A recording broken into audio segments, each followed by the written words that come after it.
B-25 bombers thundering over Tokyo at noon on April 18, 1942, marked a dramatic shift in the Pacific War. This single mission forced Japan onto the defensive, a posture that would ultimately contribute to its downfall. Admiral Isoroku Yamamoto, the mastermind behind Pearl Harbor, was shaken by the news. His chief of staff, Admiral Matome Ugaki, wrote in his diary that same day, "Today the victory belonged to the enemy." It was the first foreign strike on Japanese soil in more than 600 years. The actual damage was limited. 50 people killed, 252 wounded, and 90 buildings hit. But its effect went far beyond numbers. The raid shattered the myth that the Japanese homeland could never be touched. The shock led directly to strategic errors that cost Japan dearly at Midway just 7 weeks later. The psychological blow was so deep that the officer responsible for Tokyo's air defenses took his own life in ritual suicide. Across Japan, the raid spread like a tremor. According to Captain Kurushima, one of Yamamoto's operations officers, 16 modified B-25 Mitchell bombers, each armed with 4 500-pound bombs, took off from the USS Hornet under the command of Lieutenant Colonel James Doolittle. The launch point was 650 nautical miles from Japan, 250 miles farther than originally planned. After the task force was spotted at 7:38 a.m. by the Japanese picket boat Nido Maru. What followed revealed American creativity, highlighted Japan's weaknesses, and set the stage for the first major Japanese naval defeat at Midway. Before the raid, Japanese naval doctrine declared that launching medium bombers from carriers was physically impossible. Their planners calculated that carrier aircraft could only operate effectively within 200 to 250 nautical miles, since planes had to return to their carriers. Defensive lines were arranged based on this belief. The reasoning seemed sound. The B-25 Mitchell had a wingspan of 67 feet, much larger than the F-4F Wildcat at 27 feet, or the SBD Dauntless at 42 feet. Weighing 27,000 to 29,000 pounds fully loaded, it was nearly 3 times heavier than a typical carrier plane. Normal takeoff distances for such an aircraft exceeded 800 feet, far longer than any carrier deck. On paper, it simply couldn't be done. But American engineers proved otherwise. At Eglin Field in Florida, the B-25s were heavily modified for the mission. Steel tanks of 265 gallons were installed in the bomb bay. Rubber bladder tanks were added, and each aircraft carried 10 5-gallon fuel cans for manual refueling. These changes raised capacity from 670 to 1,089 gallons. To cut weight, the bottom turret, radios, and non-essential gear were removed. Fake wooden guns were even placed in the tail to discourage enemy fighters. Lieutenant Henry Miller developed new short-field takeoff methods that pushed the limits of physics. Pilots locked both feet on the brakes, set half flaps, pulled the stabilizer back 3/4, and built maximum power before release. Doolittle's plane lifted off in just 467 feet, while Lieutenant Donald Smith managed an astonishing 287 feet. A 20-knot headwind over Hornet's deck, combined with the carrier's own speed, gave the extra lift needed. Japan's defensive network relied on picket boats, converted fishing vessels placed at intervals. Their placement was based on patterns observed during earlier U.S. carrier raids on Wake and Marcus Islands, where American forces had closed to within 200 miles. The Nido Maru, which detected Task Force 16, was positioned 650 miles from Japan, far beyond what Japanese planners thought possible. Even more telling, in April 1942, Japan had no radar at all. Detection depended entirely on human lookouts. The morning of April 18th began with a scheduled air raid drill in Tokyo. No alarm sounded. Wardens watched the skies, fire brigades paraded through the streets, and most residents assumed it was routine. When the drill ended around noon, people returned to their daily lives, shopping, strolling in parks, praying at shrines, even attending baseball games. Then came the sound. A French journalist in Tokyo described it. "I heard a rugged, powerful roar of engines. A raid at high noon. Explosions. I spotted a dark airplane flying low very fast. So they've come." At first, many civilians didn't realize what they were seeing. Some waved at the twin-engined aircraft, mistaking them for Japanese. But the white star markings soon told the truth. The shock hit different people at different moments. Some when bombs began falling, others when anti-aircraft fire opened up. The damage was limited, but the psychological impact was crushing. Tokyo radio had constantly promised that the emperor and the nation were safe from enemy attack. That confidence, the so-called kamikaze mystique that had held since Kublai Khan's failed invasion in 1281, was shattered in an instant. The 26th Air Flotilla, commanded by Rear Admiral Seigo Yamagata, bore responsibility for homeland defense. The Kisarazu Air Group from Chiba Prefecture was the first line of response. They scrambled 29 Mitsubishi G4M Betty bombers armed with torpedoes, along with 24 carrier fighters fitted with long-range tanks, to search for the American carriers they assumed had to be within 200 miles. What they encountered instead was something entirely unexpected. The B-25s flew at very low altitudes, skimming the waves before climbing to just 2,500 feet for their bombing runs. Among the Japanese defenders were some of the very first Ki-61 fighters to enter combat, meeting American bombers over Yokohama in a tactical situation they had never trained for. The Doolittle Raid exposed Japan's defensive flaws, proved American ingenuity, and sent shockwaves through the Japanese leadership and population alike. Though its physical damage was small, its strategic consequences were enormous, paving the way toward Midway and altering the entire course of the Pacific War. The B-25 bombers used in the Doolittle Raid were so unfamiliar that some American crews at first mistook them for German Bf-109 fighters. Even more surprising, Japanese pilots who intercepted the raiders often failed to press their attacks. Some pulled away too early, while others confused the strange silhouettes of the B-25s with Japanese planes. As a result, Japan's interception effort collapsed completely. Despite official claims that 9 enemy aircraft had been shot down, not a single bomber was actually destroyed. Naval officer Shigeyoshi Miwa later admitted with frustration that anti-aircraft gunners had done no better. While their aim for altitude was correct, most of their fire missed left or right. The barrages were heavy but inaccurate, with only First Lieutenant Richard Joyce's B-25 suffering minor damage from flak. Admiral Isoroku Yamamoto's reaction to the raid revealed both personal grief and strategic insight. Just days before the attack, he had written to Niwa Michichi at her geisha house in Tokyo. He warned that although the war had lasted just over 3 months, people were becoming too relaxed, even thankful to him because Japan had not yet suffered an air raid. Yamamoto cautioned that the reason no attack had come was not his doing, but the enemy's choice. When the bombers struck, his fears became reality. "I was distressed to hear that Tokyo finally had a raid," he admitted, though he added that it might at least serve as a wake-up call for the public. Still, his strongest reaction was professional. "It is a disgrace that the skies over the imperial capital were defiled without a single enemy plane being shot down." The raid also gave Yamamoto the leverage he needed to push his plan for Midway. Until then, the Naval General Staff, led by Admiral Osami Nagano, preferred to cut Australia off by taking Fiji, New Caledonia, and Samoa. They dismissed Yamamoto's warnings that American carriers could threaten Japan directly. But after the April raid, even the skeptics had to accept the danger. On May 5th, the Imperial General Headquarters issued Navy Order No. 18, authorizing the capture of Midway and parts of the Aleutians. The stated goals were to extend Japan's defensive perimeter, eliminate U.S. carriers, and secure Midway as a forward base. Ironically, the Aleutian diversion meant 2 carriers were pulled away from Yamamoto's main fleet, weakening his striking force at the decisive Battle of Midway. The written reactions of Japanese officers show how deeply the raid unsettled them. Admiral Matome Ugaki, Yamamoto's chief of staff, recorded bluntly in his diary, "Fading victory. Today the victory belonged to the enemy." Captain Kameo Kurushima, Yamamoto's brilliant but eccentric operations officer, described the raid as passing like a shiver over Japan. The phrase captured both the brief physical presence of the bombers and their long-lasting psychological shock.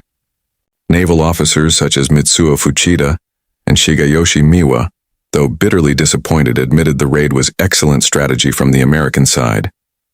The contrast between propaganda and reality became immediately clear. Radio Tokyo first announced, "Enemy bombers appeared over Tokyo for the first time in the current war. Invading planes failed to cause any damage to military establishments." Official reports exaggerated civilian losses into the thousands and insisted 9 enemy aircraft were destroyed. In reality, internal military records confirmed just 50 people killed, 252 injured, and 90 buildings damaged or destroyed, with not one bomber shot down. Officers like Miwa were deeply embarrassed by these false reports. Even Emperor Hirohito became directly involved. He reduced the death sentences for 3 of the 8 captured raiders, took part in discussions about Japan's retaliation strategy, and ordered the army in China to destroy airfields, communications lines, and military targets in areas where the raiders had landed. The origins of the raid stretched back to January 10, 1942, when Navy Captain Francis Lowe observed Army bombers training over a runway at Naval Station Norfolk. The runway had been painted with carrier deck outlines. Lowe realized that twin-engine bombers might actually launch from real carriers. Admiral Ernest King supported the idea, and General Henry Hap Arnold chose Lieutenant Colonel James Doolittle to lead the mission. Doolittle was uniquely qualified, an accomplished test pilot, an aeronautical engineer with a doctorate from MIT, and a master of calculated risk. Training began with the 17th Bombardment Group, the most experienced B-25 unit. When asked for volunteers for a dangerous and secret assignment, all 140 men stepped forward. Doolittle narrowed this down to 24 5-man crews, eventually selecting 16 for the mission. From February 27 to March 25, 1942, training at Eglin Field in Florida pushed both men and machines to the edge. Crews practiced short takeoffs on painted carrier outlines, consistently lifting off in less than 400 feet. They drilled low-altitude bombing, long overwater flights, and practiced navigation at wave-top level. The B-25s themselves were modified into long-range strike aircraft. Fuel capacity was nearly doubled through added tanks, while weight was reduced by removing non-essential equipment. Each crew of 5 was trained as a specialist team, prepared for one of the most daring operations of the war. Each Doolittle Raider crew was made up of 5 men: pilot, co-pilot, navigator, bombardier, and engineer-gunner. Among them were extraordinary individuals. Ted Lawson later published a memoir that became a bestseller. Robert Gray lost his life in the China-Burma-India theater in October 1942. Richard Cole, Doolittle's co-pilot, went on to become the last surviving raider, passing away in April 2019 at the age of 103. On April 18th, the launch sequence displayed the best of American naval air coordination.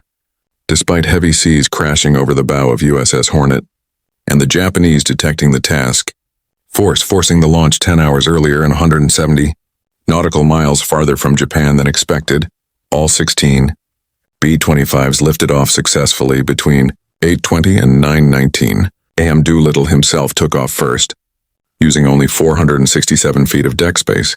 2 entire crews were later captured by the Japanese, beginning an ordeal that revealed the harsh reality of prisoner treatment. Crew number 6, the Green Hornet, piloted by Lieutenant Dean Hallmark, went down in the ocean near the Chinese coast after fuel ran out. 2 men drowned. Crew number 16, Bat Out of Hell, led by Lieutenant William Farrow, bailed out over Japanese-occupied territory near Nanchang. 8 airmen were captured: Hallmark, Robert Meter and Chase Nielsen from Crew 6, and Farrow, Robert Height, George Barr, Harold Spatz, and Jacob DeShazer from Crew 16. They were taken to Tokyo for interrogation by the Kempeitai military police. Torture was brutal. Prisoners endured the water cure, forced to swallow up to 5 gallons of water mixed with kerosene and urine until their bodies swelled, after which they were beaten or stomped on. On August 13, 1942, Japan issued the Enemy Airmen's Act, giving legal cover to execute the captured raiders. It was applied retroactively, charging them with targeting civilians, though no evidence supported it. On August 28th, at Shanghai Police Headquarters, the men faced a mock trial with no defense allowed. All 8 were sentenced to death. Emperor Hirohito commuted 5 of the sentences to life in prison, but 3 were executed. On October 15, 1942, at 4:30 p.m., Lieutenant Dean Hallmark, age 28, Lieutenant William Farrow, age 24, and Sergeant Harold Spatz, age 21, were executed by firing squad at Public Cemetery No. 1 outside Shanghai. Lieutenant Robert Meter later died on December 1, 1943, after 20 months in captivity, from malnutrition, dysentery, and beriberi. The remaining 4, Chase Nielsen, Robert Height, George Barr, and Jacob DeShazer, survived 40 months of imprisonment, including 34 months in solitary confinement, before American paratroopers freed them on August 20, 1945. Japan also took revenge on Chinese civilians who had helped the raiders escape. Operation SEIO, also called the Zhejiang Jiangxi Campaign, began May 15, 1942, just 27 days after the raid, and lasted until September 4th. Covering about 20,000 square miles, the campaign was carried out by General Shunroku Hada's China Expeditionary Army, including the 13th Army under Lieutenant General Shigeru Sawada and the 11th Army under Lieutenant General Isamu Yokoyama. Together they deployed around 180,000 men, organized into 40 infantry battalions and 15 to 16 artillery battalions. Unit 731 under General Shiro Ishii also took part, releasing biological weapons such as cholera, typhoid, plague, dysentery, anthrax, and paratyphoid. The results were horrific. About 250,000 Chinese civilians were executed for aiding American airmen. Chinese military losses included 724 officers and 23,637 soldiers killed, with thousands more wounded or missing. Ironically, Japan's own biological weapons backfired, infecting over 10,000 of their own troops and killing about 1,700, mostly from cholera. The campaign also aimed to prevent any future bomber missions from Chinese bases. Japanese forces launched 1,131 air raids on Chuchao Airfield, Doolittle's intended landing site.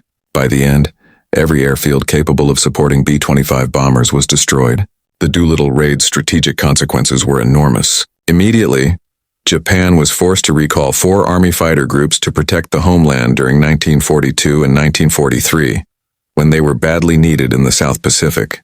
The raid also pushed the Japanese Navy to accelerate Yamamoto's plan for Midway.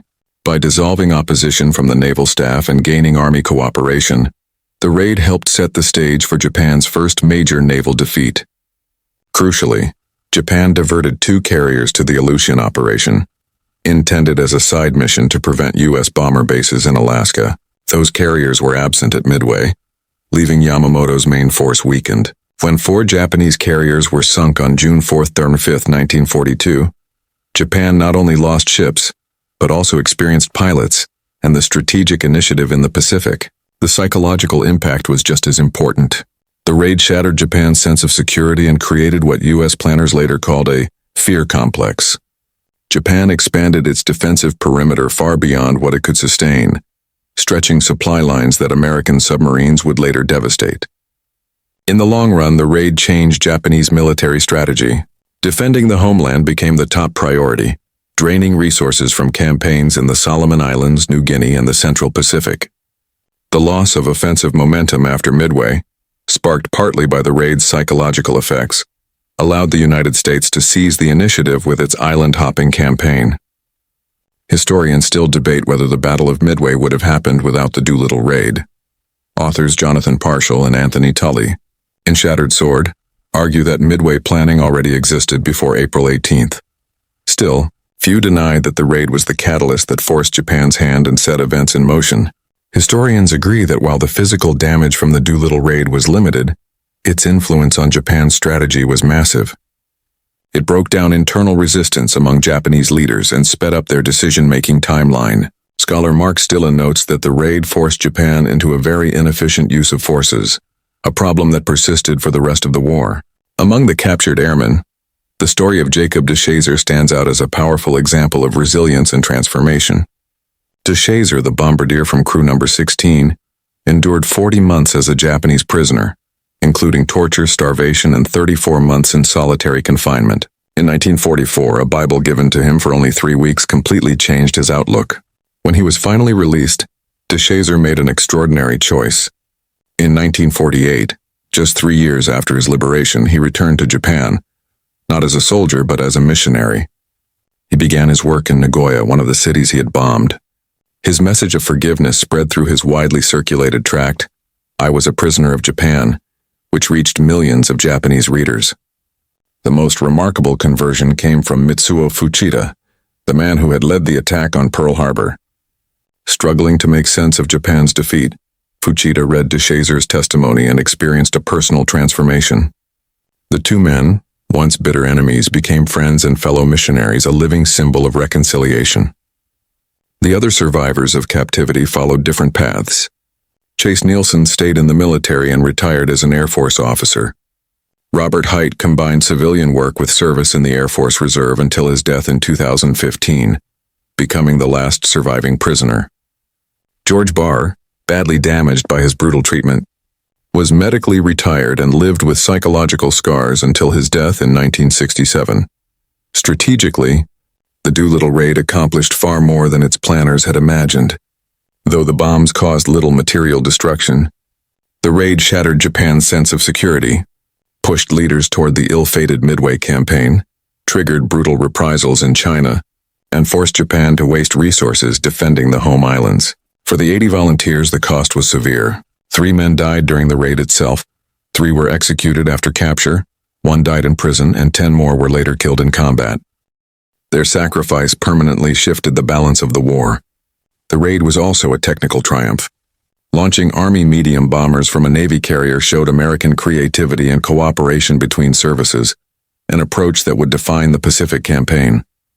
The success of the B-25 launches overturned Japanese assumptions about what was possible, reinforcing a dangerous pattern of underestimating American capabilities. Japanese leaders recognized the significance immediately. Admiral Yamamoto was deeply shaken. Tokyo's air defense commander committed suicide in disgrace. Internal discussions admitted outright failure. The idea that Japan's homeland was invulnerable, a belief rooted in history since the Mongol invasions of 1281, collapsed in a single day. For the United States, the raid provided desperately needed hope. After months of retreat and defeat, the sight of American bombers over Tokyo electrified public morale and proved that Japan could be hit. The mission highlighted the bold, risk-taking approach that would characterize U.S. Pacific strategy. The human side made the story unforgettable. 80 men who volunteered knowing survival was unlikely. Chinese civilians who sacrificed their lives to protect them. Japanese citizens experiencing the war firsthand for the first time. Ted Lawson losing his leg yet sharing his story in a best-selling memoir. Jacob DeShazer returning to spread forgiveness in the very city he once bombed. Richard Cole, Doolittle's co-pilot, living to 103 as the last raider, carrying the memory into the 21st century. The Doolittle Raid is remembered as a masterclass in psychological warfare. 16 B-25 bombers accomplished what entire fleets could not, by striking directly at Japan's confidence. The bombs dropped caused little damage, but the raid's true impact was in minds changed and assumptions overturned. Yamamoto himself had warned that Japan's early safety was due not to its own strength, but because the enemy had not yet struck. His prediction came true over Tokyo. The Japanese naval staff, once dismissive of carrier strike warnings, suddenly panicked and overreacted. Every miscalculation that followed could be traced back to April 18, 1942. Today, military scholars still study the raid as a prime example of asymmetric warfare, where a small, daring strike delivers outsized strategic results. For the investment of 80 men, 16 bombers, and 2 carriers, America reshaped the entire Pacific War. But the price must be remembered. The mass executions of Chinese civilians, the torture of captured airmen, and the violations of basic human conduct reveal the brutal cost behind the victory. At the same time, the transformation of Jacob DeShazer and Mitsuo Fuchida shows that even in the aftermath of such horrors, reconciliation and forgiveness are possible. On the morning of April 18, 1942, 16 B-25s lifted off from USS Hornet carrying more than bombs. They carried proof that innovation could defeat expectations, that courage could shatter certainty, and that 80 determined volunteers could change the course of history.